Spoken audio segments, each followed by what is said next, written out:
Terus aku tadi belum jawab pertanyaan yang kenapa harus ngafal Quran itu? Kenapa banyak banget hafalan anak-anak disuruh hafal?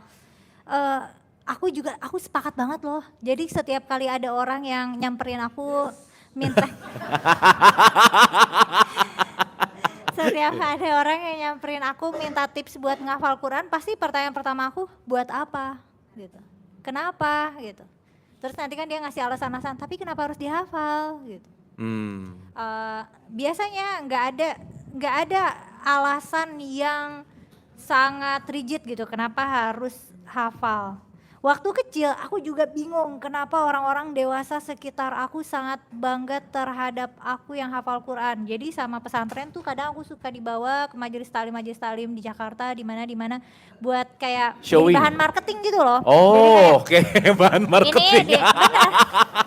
Ini di pesantren. Jadi di pesantren aku ada anak kecil hafal Quran nih. Terus kan nanti aku baca Quran banyak. Terus nanti ibu-ibu dan bapak-bapak yang jamaah di situ kayak kagum banget. Nanti aku dikasih bingkisan makanan, dikasih uang jajan. Terus mereka minta doain aku. Ada ibu hamil yang minta dielus perutnya sama aku. Aku yang waktu kecil, aku bingung kenapa orang-orang mengagumi Segitunya. itu. Betul. Oke. Padahal aku hanyalah anak kecil yang nggak paham apa yang aku baca. Bagus.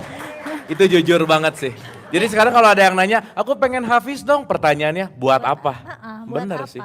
Dan selama ini yang katanya nanti orang tuanya masuk surga atau apa yang katanya hafal Quran, benar nggak ada perintah hafal Quran itu nggak ada. Tuh. Perintah untuk menghafalkan Quran nggak ada.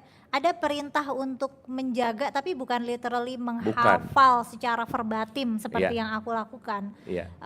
Dan misalnya nanti orang tuanya dapat jubah kebesaran di surga gitu itu kebanyakan justru dari hadis palsu. Hadis palsu? Ha-ha. Oh gitu. Iya, iya. Jadi bisa jadi hafal Quran sebenarnya tidak seistimewa itu.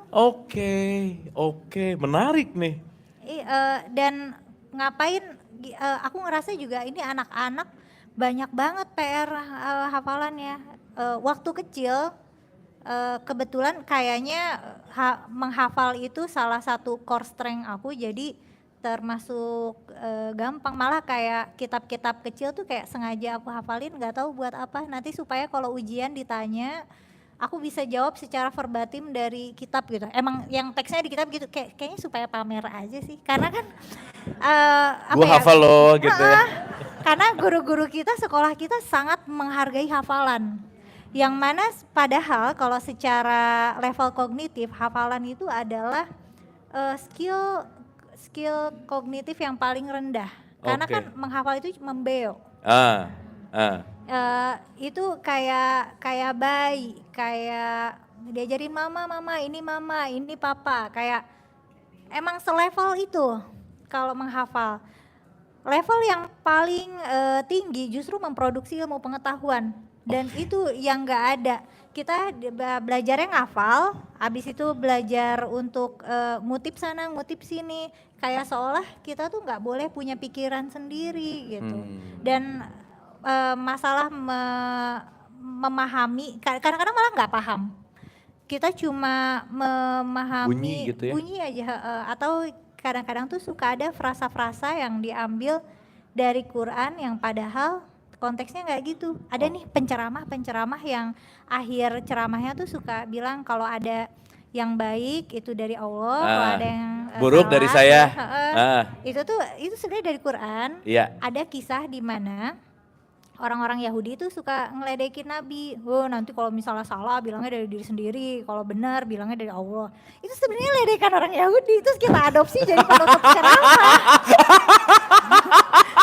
Oh itu jokesnya Yahudi gitu ya, ngeledek gitu ya. Itu cara orang Yahudi ngeledekin Nabi, tapi kita jadiin penutup karena kita nggak tahu konteks ayat itu gimana gitu. Oke. Tapi itu penutup yang bagus buat stand up comedy sih, that's nice ya. Dan masalah hafal ini juga aku nggak tahu gimana ininya ya, gimana menyadarkan